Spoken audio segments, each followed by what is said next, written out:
வணக்கம். நீங்கள் இணைந்து கொள்வது நியூஸ் போஸ்டின் இரவு 8 மணி பிரதான செய்தியுடன்.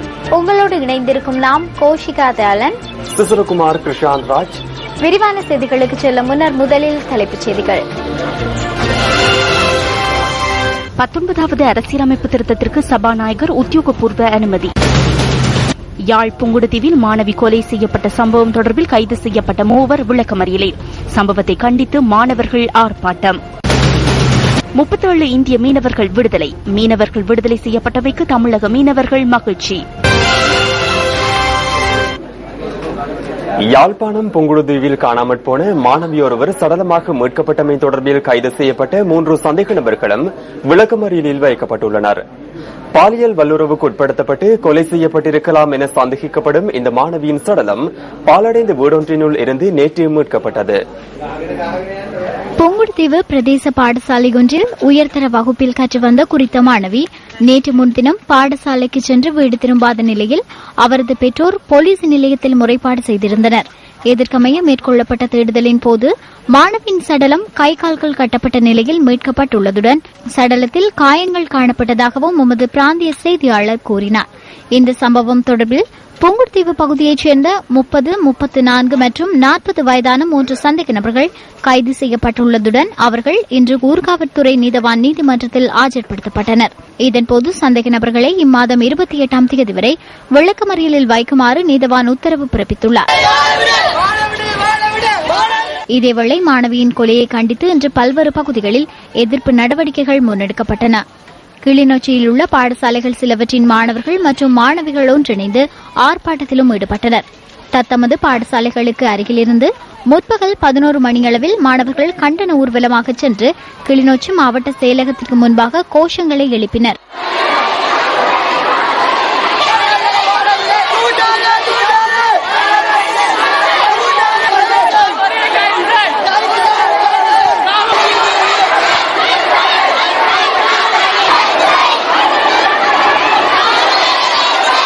பாடசாலை மாணவிகளான தமக்கு ஏற்படுகின்ற சமூக வன்முறைகளை தடுப்பதற்கு சம்பந்தப்பட்ட தரப்பினர் உரிய நடவடிக்கைகளை மேற்கொள்ள வேண்டும் என ஆர்ப்பாட்டத்தில் ஈடுபட்டுள்ள மாணவிகள் வலியுறுத்துகின்றனர். கிருஷாந்தி, தர்ஷிகா, இன்று வித்யா, நாளை யாரோ, இன்னும் எத்தனையோ சிறுமிகள் சேர்க்கப்படுகிறார்கள். தயவு செய்து அவர்களை காப்பாற்ற வேண்டும். ஏற்கனவே இவ்வாறான பல சம்பவங்கள் இடம்பெற்றுள்ளன. அந்த சம்பவங்களுக்கு இதுவரை முற்றுமுழுதான ஒரு தீர்வு வரவில்லை. இது ஒரு கண்டிக்கத்தக்க விடயம். வித்யா அவர்கள் சில காமவரியர்களின் கொடூர பசிக்கு ஆளாகி இன்று கொடூரமாக கொலை செய்யப்பட்டு இன்று அவளது இறுதி கிரிகை நடைபெற்றுக் கொண்டிருக்கின்றது. அவளது கொடூரமான கொலைக்கு நீதி கேட்டு நாம் இன்று போராடி கொண்டிருக்கின்றோம். நேற்று கிருஷாந்தி, இன்று வித்யா, நாளை எங்களில் யார்? மாணவர்களின் உரிமை பாதுகாக்கப்பட வேண்டும். இந்த புங்குடுதீவு மாணவிக்கு நடைபெற்ற இந்த நிகழ்வானது எங்களுக்கு மிகவும் மனவேதனையை தருகின்றது. எனவே எங்களுடைய அரசு அவர்கள் வன்மையாக கண்டித்து இதற்குரிய நடவடிக்கைகளை மேற்கொள்ள வேண்டும் என்று கேட்டுக் கொள்கின்றேன். இதேவேளை யாழ் பல்கலைக்கழக மாணவர்களும் பல்கலைக்கழக ஆசிரியர்களும் ஒன்றிணைந்து இன்று ஆர்ப்பாட்டத்தில் ஈடுபட்டனர்.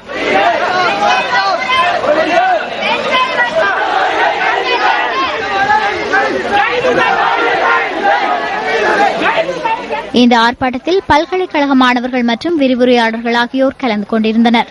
உண்மையிலே இது எங்களுடைய தமிழ் இனத்துக்கு, ஒட்டுமொத்தமாக மனித இனத்துக்கு வேதனை தரக்கூடிய விடயம். இந்த குற்றவாளிகளுக்காக யாரும் ஆஜராகாதீர்கள் என்று, அப்படி ஆஜராகவும் எதிராகவும் நாங்கள் ஜனநாயக ரீதியாக போராட்டம் செய்வோம் என்பதை அவர்களுக்கு எடுத்துக்கொள்வோம். யாருமே இந்த குற்றவாளிகளுக்காக ஆஜராக கூடாது, சட்டத்தரணிகள் இவரை காப்பாற்ற முயற்சிக்க கூடாது என்று நாங்கள் 19வது அரசியலமைப்பு திருத்த சட்டத்திற்கு சபாநாயகர் சமல் ராஜபக்ச இன்று உத்தியோகபூர்வ அனுமதியை வழங்கினார். சபாநாயகர் சமல் ராஜபக்ச இன்று காலை 9:10 அளவில் 19வது அரசியலமைப்பு திருத்த சட்டத்தில் கையொப்பமிட்டதாக பாராளுமன்ற பிரதி பொதுச் செயலாளர் நீல் இத்தவெல தெரிவித்தார். இதன் பிரகாரம் அண்மையில் நிறைவேற்றப்பட்ட 19வது அரசியலமைப்பு திருத்த சட்டத்தின் 6 சரத்துக்களை தவிர ஏனையவை இன்று முதல் அமல்படுத்தப்பட்டுள்ளன. 51 சரத்துக்களை கொண்டு உருவாக்கப்பட்டுள்ள 19வது அரசியலமைப்பு திருத்தத்தில் பாராளுமன்றத்தை கலைப்பதற்கான கால எல்லை, நீதிச்சேவை ஆணைக்குழுவில் மேற்கொள்ளப்படும் சில திருத்தங்கள் மற்றும் அவசர சட்டமூலத்தை முன்வைப்பதற்கான வாய்ப்பு ஆகிய சரத்துக்கள் அடுத்த பொதுத் தேர்தலுடன் நடைமுறைப்படுத்தப்பட உள்ளன. ஜனாதிபதியின் அதிகாரங்கள் குறைக்கப்படுவதை அடிப்படையாக கொண்டு முன்வைக்கப்பட்ட 19வது அரசியலமைப்பு திருத்த சட்டம் மூலம் கடந்த ஏப்ரல் மாதம் 28ஆம் தேதி திருத்தங்களுடன் பெரும்பான்மை வாக்குகளால் பாராளுமன்றத்தில் நிறைவேற்றப்பட்டமை குறிப்பிடத்தக்கது. முள்ளிவாய்க்காலில் உயிரிழந்தவர்களின் நினைவு தினம் யாழ்ப்பாணத்தில் இன்று அனுஷ்டிக்கப்பட்டது. உலக தமிழராட்சி மாநாட்டு நினைவாலயத்தில் இந்த நினைவு தின நிகழ்வுகள் இடம்பெற்றன. இந்த நிகழ்வில் வடமாகாண விவசாய அமைச்சர் மற்றும் மாகாண சபை உறுப்பினர்கள் உள்ளிட்ட பலர் கலந்து கொண்டனர்.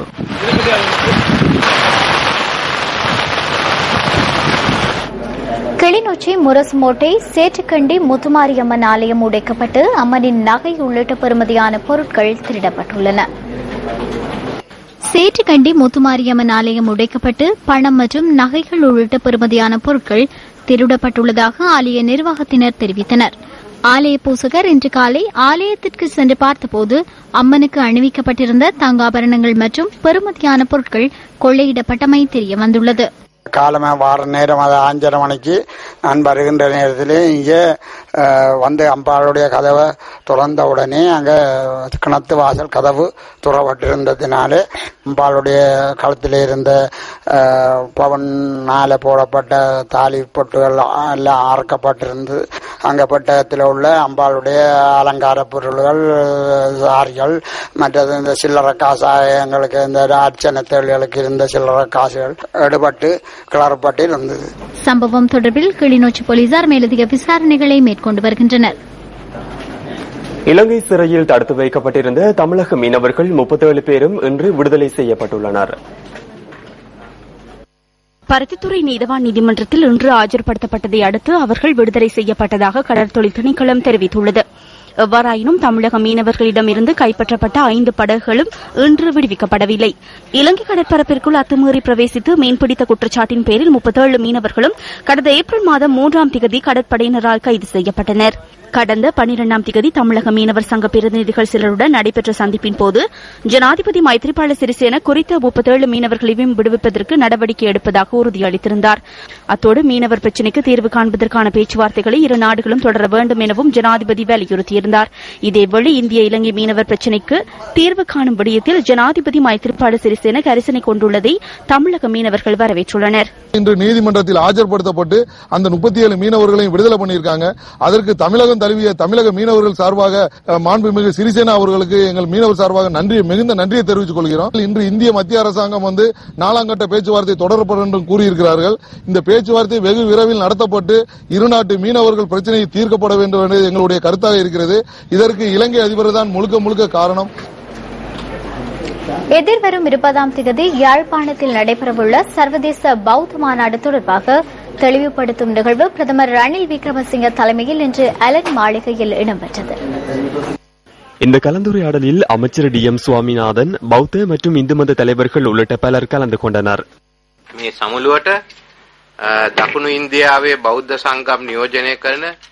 தென்னிந்தியாவின் பௌத்த சங்கங்களை பிரதிநிதித்துவப்படுத்தும் சுமார் 60 பேர் வரையில் இந்த மாநாட்டுக்கு வருகை தர உள்ளனர். அதேபோன்று தமிழ் பௌத்த பிரதிநிதிகளும் வருகை தர உள்ளனர். தமிழ்நாட்டிலும் மகாபோதி சங்கத்துடன் செயற்படுபவர்கள் இருக்கின்றனர். உலகம் ஏற்றுக்கொண்ட இந்து தலைவரை காஞ்சிபுரம் சங்கராச்சாரியார். விசேட பிரதிநிதிகளை அனுப்பி அவரை இலங்கைக்கு வருமாறு அழைப்பு விடுத்துள்ளோம்.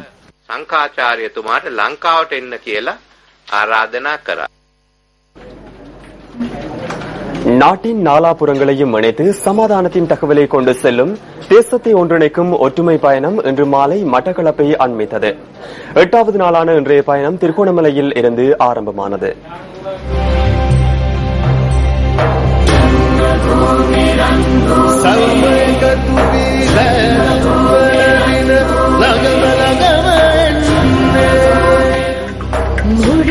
தேசத்தை ஒன்றிணைக்கும் நோக்கத்துடன் இன மத பேதங்களின்றி சமாதானத்தின் தகவலுடன் கிராமங்கள் நகரங்கள் தோறும் பயணிக்கும் ஒற்றுமை பயணம் திருகோணமலையில் இன்று ஆரம்பமானது.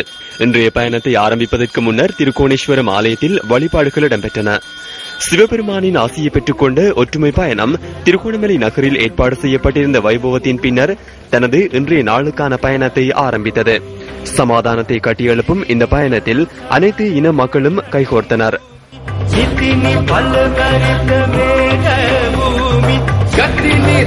அனைத்து மக்களும் ஒற்றுமையாக வாழ்வோம் என்று உறுதிப்படுத்துகிறது.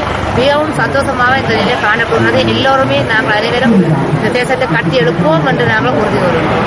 மூவின மக்களும் வாழும் திருவண்ணாமலை நிலையத்திற்கு வந்துள்ளமையை நினைத்து நாம் பெருமையும் மகிழ்ச்சியும் அடைகின்றோம்.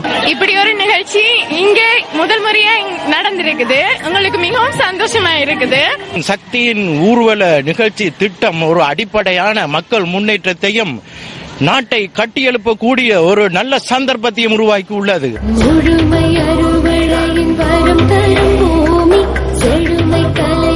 திருகோணமலை மக்களின் அமோக வரவேற்புக்கு மத்தியில் விடைபெற்ற ஒற்றுமை பயணம் வாழைச்சேனையை நோக்கி புறப்பட்டது.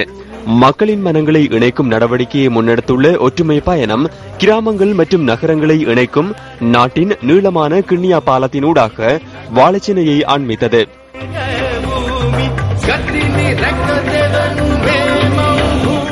வாழைச்சேனையை அடைந்த ஒற்றுமை பயணத்தை வரவேற்பதற்கு கலை நிகழ்வுகள் ஏற்பாடு செய்யப்பட்டிருந்தன. சமாதானம் மற்றும் சக வாழ்வை உலகிற்கு பறைசாற்றும் வகையில் ஒற்றுமை பயணத்துடன் வாழைச்சேனை மக்கள் இன்று இணைந்தனர்.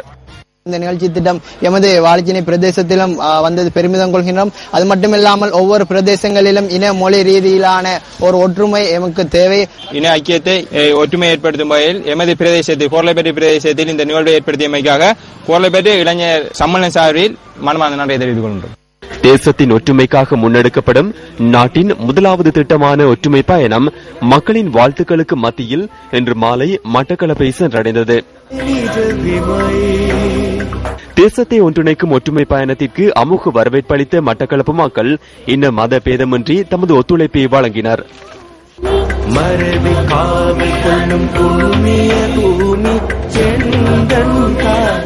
சக்தி சிரச நியூஸ் ஃபர்ஸ்ட் கொழும்பு துறைமுக நகரம் மற்றும் தேசிய இளைஞர் சேவை மன்றம் ஆகியன இணைந்து 40 நாட்களுக்கு ஏற்பாடு செய்துள்ள ஒற்றுமை பயணம் கல்முனையிலிருந்து உகன ஊடாக அம்பாறை நோக்கி நாளை பயணிக்க உள்ளது.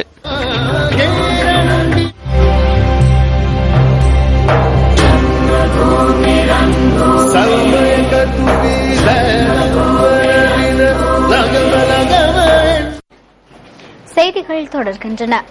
234 உள்ளூராட்சி மன்றங்களின் பதவிக்காலம் இன்று நள்ளிரவுடன் நிறைவு பெறுகின்றது. நாட்டில் செயற்படும் 335 உள்ளூராட்சி மன்றங்களுள் 234 உள்ளூராட்சி மன்றங்களின் பதவிக்காலம் இன்று நள்ளிரவுடன் நிறைவு பெறுகின்றது. மேலும் 65 உள்ளூராட்சி மன்றங்களின் உத்தியோகபூர்வ பதவிக்காலம் ஜூலை 31ஆம் தேதியுடன் நிறைவு பெறவுள்ளது. 2 உள்ளூராட்சி மன்றங்களின் பதவிக்காலம் அக்டோபர் 31ஆம் தேதியுடன் நிறைவு பெறவுள்ளது. கடந்த மார்ச் 31ஆம் தேதியுடன் உள்ளூராட்சி மன்றங்களின் பதவிக்காலம் நிறைவு பெற்ற போதிலும் இதன் பதவிக்காலத்தை ஜனாதிபதி இன்று வரை நீடித்ததாக அரச நிர்வாக மாகாண சபை உள்ளூராட்சி மன்றம் மற்றும் ஜனநாயக ஆட்சி தொடர்பான அமைச்சின் செயலாளர் ஜே தடலகே தெரிவித்தார். பதவிக்காலம் நிறைவடைந்த உள்ளூராட்சி மன்றங்களின் நிர்வாக அதிகாரம் இன்று நள்ளிரவின் பின்னர் நகர ஆணையாளர் மற்றும் மாகாண சபை செயலாளர்களிடம் ஒப்படைக்கப்படும். நகர சபை மாநகர சபையின் பதவிக்காலம் நிறைவடையும் போது அதன் நிர்வாக அதிகாரம் நகர ஆணையாளரிடம் வழங்கப்படும். பிரதேச சபையனின் அதன் செயலாளருக்கு நிர்வாக அதிகாரம் வழங்கப்படும். அடுத்த தேர்தல் நடைபெறும் வரை உள்ளூராட்சி மன்றங்களின் நிர்வாகம் அவருக்கு ஒப்படைக்கப்படும். அடுத்த தேர்தல் பெரும்பாலும் தொகுதி முறையிலேயே நடைபெறும். தொகுதி முறையின் கீழ் எல்லை நிர்ணய குழு ஒன்று நியமிக்கப்பட்டுள்ளது. அந்த குழுவின் நடவடிக்கைகளுள் பெரும்பாலானவை நிறைவு பெற்றுள்ளன. ஒரு மாதத்திற்குள் எல்லை நிர்ணய குழுவின் அறிக்கையை ஜனாதிபதியின் கையொப்பத்துடன் வர்த்தமானியில் அறிவிப்பதற்கு நாம் முயற்சிக்கின்றோம்.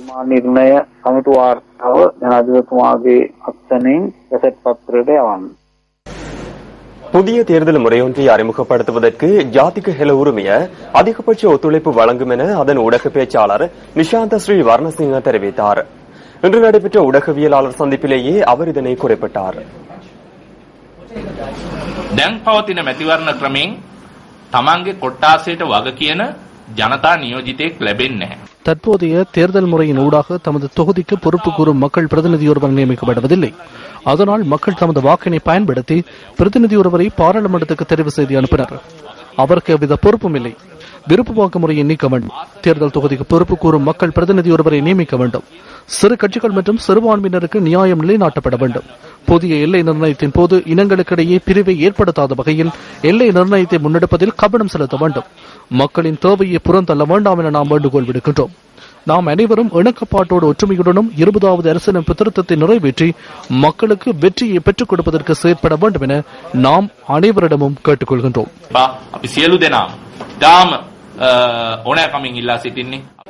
பாக் தோட்டம் கந்தப்பள்ளை பிரிவு தொழிலாளர்கள் நேற்று ஆர்ப்பாட்டம் ஒன்றில் ஈடுபட்டனர். பாக் தோட்டம் கந்தப்பள்ளி பிரிவு பெண் தொழிலாளர்களுக்கு கடந்த 20 வருட காலமாக 3 பிரிவுகளாக பிரிக்கப்பட்டு கொழுந்து பறிக்கும் தொழில் வழங்கப்பட்டது. எனினும் அந்த தொழிலாளர்கள் தற்போது 2 பிரிவுகளாக பிரிக்கப்பட்டு தொழில் வழங்குகின்றமையால் பல்வேறு அசௌகரியங்களை தாம் எதிர்கொண்டுள்ளதாக தொழிலாளர்கள் தெரிவிக்கின்றனர். எங்களுக்கு அதுக்கு முடிவுள்ள அவங்க ஏசிஎல்ல சொன்னாங்க 3 மலையா வளமை போல எடுக்க சொல்லி. ஆனா அது நிர்வாகம் ஏத்துக்க மாட்டேங்குது. நாங்க 2 மலையா போட்ட மாதிரியே நீங்க எடுங்க அப்படின்னு சொல்றாங்க. எங்களுக்குள்ள போனா பிரச்சனை நேரம் இல்லாம நாங்க காலையில இருந்து ரோட்ல நின்றுட்டு இப்ப 25 கிலோ கொழுந்து எடுத்து வச்சிருக்கோம். ஆனா 30 பேத்துக்கு மட்டும் பேர் எழுதி நிர்வாகம் அந்த கொழுந்தை எடுத்துருச்சு. எங்க 150 பேத்துட்டு கொழுந்து 25 கிலோ நிர்வாகம் ஏத்துக்காம இருக்கு. பிள்ளைகளை வச்சுட்டு இந்த மாசம் சம்பளம் இல்லாம அவ்வளவு கஷ்டப்பட்டோம். இந்த தோட்டத்தாலே சரியான கஷ்டத்துல தான் இருக்கிறோம். இந்த மாசமே இந்த மாதிரி செஞ்சுட்டாங்க. 25 பேர் வேலை செஞ்சு பேர் போட்டு போயிட்டாங்க. நாங்க 150 நின்றுகிட்டு இருக்கிறோம் கொழுந்த வச்சுக்கிட்டு. ஆனாலும் எங்களுக்கு ஒரு தீர்வே கிடைக்க மாட்டேங்குது. மீண்டும் 3 குழுக்களாக பிரித்து தொழிலை வழங்குமாறு வலியுறுத்தி நேற்றைய தினம் ஆர்ப்பாட்டம் ஒன்று முன்னெடுக்கப்பட்டது. ஆனால் சாதகமான பதிலை நிர்வாகம் தராமையினால் நுவரெலியா மாவட்ட உதவி தொழில் ஆணையாளரிடம் தொழிலாளர்கள் இந்த பிரச்சினை தொடர்பில் முறையிட்டதாக எமது பிராந்திய செய்தியாளர் குறிப்பிட்டார். எனினும் ஆணையாளர் வழங்கிய தீர்ப்பை பொருட்படுத்தாது நிர்வாகம் செயற்படுவதாக தோட்ட தொழிலாளர்கள் குற்றம் சாட்டுகின்றனர்.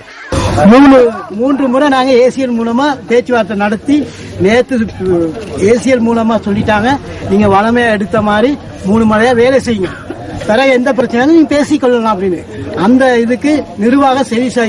இந்த நிலையில் நிர்வாகத்துக்கு சாதகமாக செயற்பட்டவர்களை தவிர ஏனைய தொழிலாளர்கள் தற்போது புறக்கணிக்கப்பட்டுள்ளதாகவும் ஆர்ப்பாட்டத்தில் ஈடுபட்டவர்கள் சுட்டிக்காட்டினர். டயகம நகரத்திலிருந்து சந்திரிகாமம் தோட்டத்துக்கு செல்லும் வீதியை புனரமைத்து தருமாறு கோரி ஆர்ப்பாட்டம் ஒன்று இன்று முன்னெடுக்கப்பட்டது.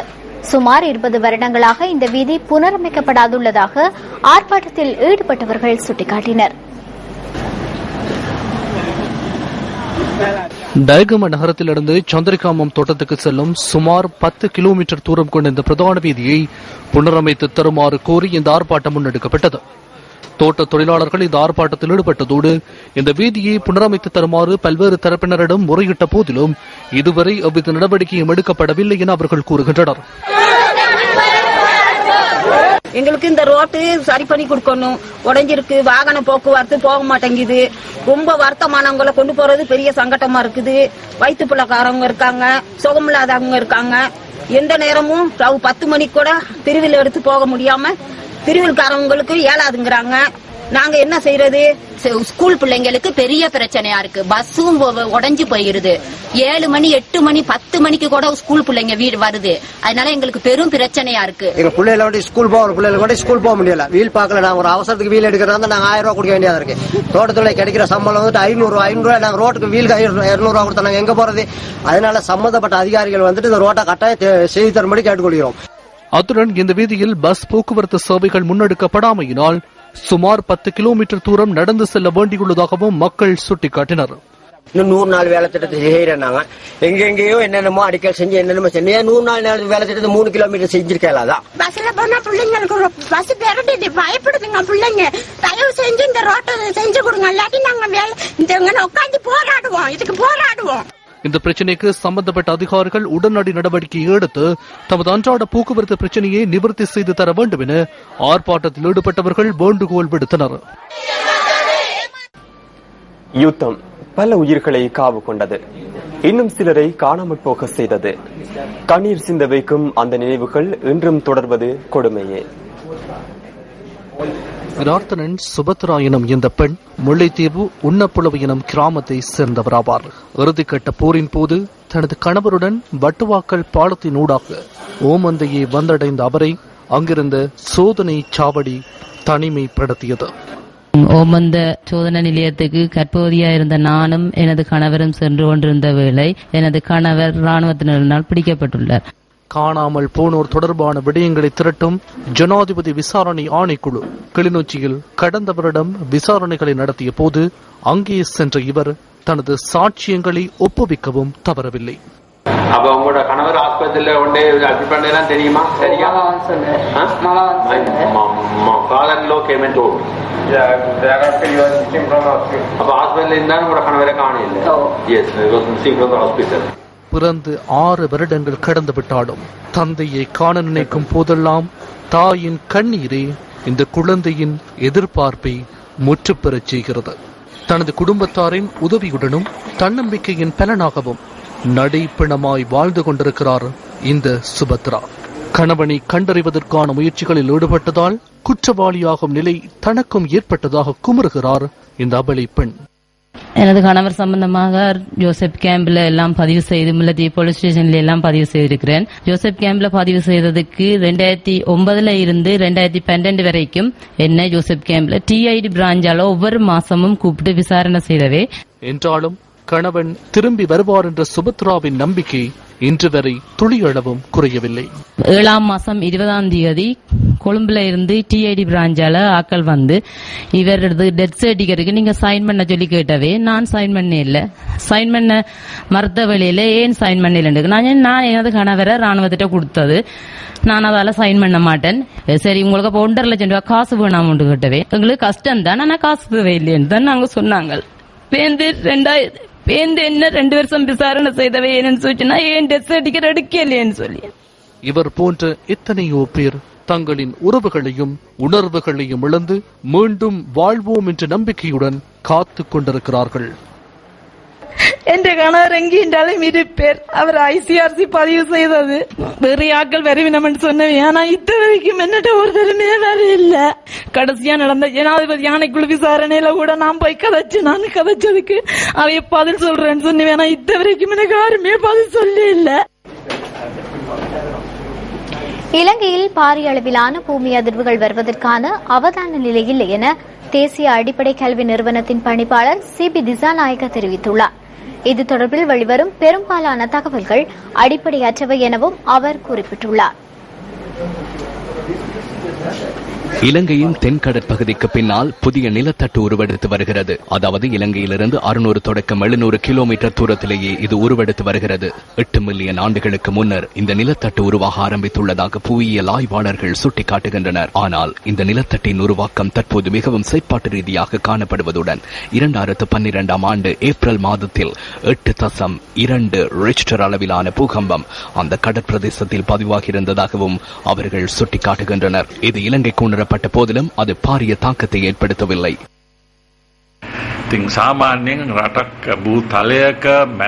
பொதுவாக நிலத்தட்டுக்கு மத்தியில் நாடு அமைந்திருக்கும் போது அந்த நாட்டிற்குள் நில அதிர்வுகள் ஏற்படும் சாத்தியக்கூறுகள் மிகவும் குறைவாகும். நாட்டிற்குள் சிறு அல்லது மத்திய அளவிலான அதிர்வுகள் ஏற்படக்கூடிய சாத்தியக்கூறுகள் காணப்படுமே தவிர பாரியவை ஏற்பட வாய்ப்பில்லை. ஆனால் மண் சரிவு தொடர்பில் மிகவும் அவதானத்துடன் இருப்பது அவசியமாகும். ஏனெனில் சிறு நில அதிர்வுக்கும் மண் சரிவு ஏற்படும். 30, 40 மற்றும் 50 மாடி கட்டடங்கள் அமைக்கும் போது நில அதிர்வுகளுக்கு எதிர்கொள்ளக்கூடிய வகையில் அமைக்கப்பட வேண்டும். භූ චලනවලට ඔරොත්තු නොදෙන ආකාරයෙන් ගොඩනැගිලි නිර්මාණය කළොත්. இதேவேளை நாட்டில் முன்னெடுக்கப்படுகின்ற கட்டுமான பணிகளின் நிலைமை மற்றும் பின்பற்ற வேண்டிய விதம் தொடர்பிலும் நியூஸ் ஃபர்ஸ்ட் ஆராய்ந்தது. ඇත්තරම අපි ලංකාවේ ගොඩක් බිල්ඩින් වලට ඇත්තරම මේ நில நடுக்கங்களை தாங்கக்கூடிய வகையிலான தொழில்நுட்பங்களை இலங்கையில் கட்டட நிர்மாணங்களின் போது நாம் பயன்படுத்துகிறோம். கடந்த 10 வருடங்களாகவே உயரமான கட்டடங்களின் நிர்மாணங்கள் முன்னெடுக்கப்படுகின்றன. இவ்வாறான கட்டட நிர்மாணங்களின் போது நிலநடுக்கம் தொடர்பில் பொறியியலாளர்கள் சிந்தித்து கட்டடங்களை நிர்மாணிப்பார்கள். நிலநடுக்கம் ஏற்பட்ட போதிலும் வைத்தியசாலை போன்ற கட்டடங்களில் எவ்வித சேதமும் ஏற்படாத வகையில் நாம் பார்த்துக் கொள்ள வேண்டும். இலங்கைக்கு வெகு தூரம் தெற்கு கடற்பகுதிக்கு அருகில் புதிய புவித்தட்டொன்று உருவாகின்றமை தொடர்பில் கடந்த 2012ஆம் ஆண்டு ஏப்ரல் மாதம் 12ஆம் தேதி பேராசிரியர் கபில தஹநாயக்க நியூஸ் ஃபர்ஸ்டூடாக தெளிவுபடுத்தினார்.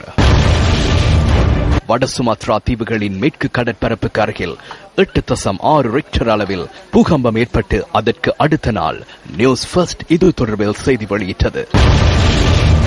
நிர்மாண பணிகளின் போது இலங்கை இது தொடர்பில் கவனம் செலுத்த வேண்டும் என நியூஸ் ஃபர்ஸ்ட் சுட்டிக்காட்டியது. இது தொடர்பில் போதுமான அளவு நடவடிக்கை எடுக்கப்பட்டுள்ளதா?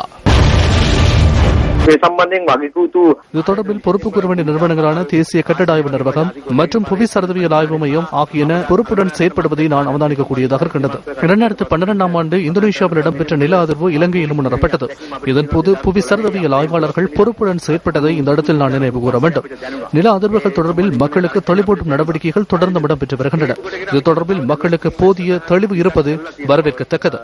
இந்த நாட்டுக்கு எதிர்காலத்தில் நிலநடுக்கம் ஏற்படுமா என்பது தொடர்பில் ஆய்வுகள் மேற்கொள்ளப்பட்டு வருகின்றன. இருப்பினும் இது தொடர்பில் மக்கள் அறிந்திருப்பது அவசியம் என்பதை இங்கு சுட்டிக்காட்ட வேண்டும். இலங்கை மத்திய வங்கியின் வருடாந்த அறிக்கை 2014ற்கு அமைவாக இலங்கையின் பொருளாதாரத்தை மீளாய்வு செய்வதற்கான கலந்துரையாடல் நேற்று நடைபெற்றது. மிகவும் சாதகமான உற்பத்திகளையே இலங்கை உற்பத்தி செய்ய வேண்டும் என இதன்போது மத்திய வங்கி ஆளுநர் அர்ஜுன் மகேந்திரன் தெரிவித்தார். வங்கித்துறை சார்ந்தவர்கள் உட்பட மத்திய வங்கியின் அதிகாரிகளும் இந்த கலந்துரையாடலில் கலந்து கொண்டனர். மிகவும் சாதகமான உற்பத்திகளையே நாம் உற்பத்தி செய்ய வேண்டும். உற்பத்திகள் ஆரம்பிக்கப்படுகின்றன, ஆனால் அது கேள்விக்கு சமனான நிலையில் காணப்படவில்லை. அது நுகர்வுடன் தொடர்பட்ட விடயம் என்றே நான் கருதுகிறேன். ஏனெனில் நாம் கூடுதலாக இறக்குமதி செய்கிறோம். பருப்பு, சீனி மற்றும் எரிபொருள் என்பவை இறக்குமதி செய்யப்பட வேண்டும். ஆனால் உற்பத்தியை எடுத்துக்கொண்டால் தேவை அதிகரித்துக் கொண்டே செல்வது போன்று அந்த துறையிலும் வளர்ச்சிகள் காணப்படுகின்றன. ஆகவே கேள்விக்கு அமைவாகவே விநியோகம் காணப்படுகிறது. எனவே இது குறித்து நான் அச்சமடைய தேவையில்லை. எவ்வாறாயினும் மத்திய வங்கியின் முறைகள் விநியோகம் தொடர்பான அறிக்கை பாராளுமன்றத்தில் இன்னும் சமர்ப்பிக்கப்படாத நிலையில் மத்திய வங்கியின் ஆளுநர் எவ்வாறு மத்திய வங்கியை பிரதிநிதித்துவம் செய்து பொது நிகழ்வுகளில் கலந்து கொள்வது என புத்திஜீவிகள் கேள்வி எழுப்புகின்றனர். மத்திய வங்கியின் ஆளுநர் அர்ஜுன் மகேந்திரன் மத்திய வங்கியின் நிகழ்வுகளில் கலந்து கொள்கின்றார். உண்மையாகவே லஞ்ச ஒழிப்பு ஆணைக்குழுவுக்கோ அல்லது போலீஸ் நிதி மோசடி விசாரணை பிரிவுக்கோ சென்று அவர்களின் விசாரணைகளுக்கு ஒத்துழைப்பு வழங்குவதே அவர் தற்போது செய்ய வேண்டியதாகும். ஆகவே அர்ஜுன் மகேந்திரன் சட்டத்தை கையில் எடுப்பதும் மீண்டும் மத்திய வங்கியின் பணிகளுக்கு வருவதும் முறையற்றதாகும். விசாரணைகள் இடம்பெறுகின்றன. விசாரணை குழு அறிக்கை இன்னும் பாராளுமன்றத்துக்கு சமர்ப்பிக்கப்படவில்லை. அவரது இந்த நடவடிக்கை தொடர்பில் பாராளுமன்ற தெரிவுக்குழு இன்னும் ஆராயவில்லை. இதனால் நாட்டிற்கு பில்லியன் கணக்கான நட்டம் ஏற்பட்டுள்ளது. 25 தொடக்கம் 42 வரையிலான பில்லியன்கள் நட்டம் ஏற்படுவதற்கான அவதான நிலை காணப்படுகிறது. மகேந்திரன் உடனடியாக விசாரணைக்குட்படுத்தப்பட வேண்டும். இத்துடன் நியூஸ் போஸ்டின் இரவு 8 மணி பிரதான செய்தி நிறைவு பெறுகின்றது. வணக்கம்.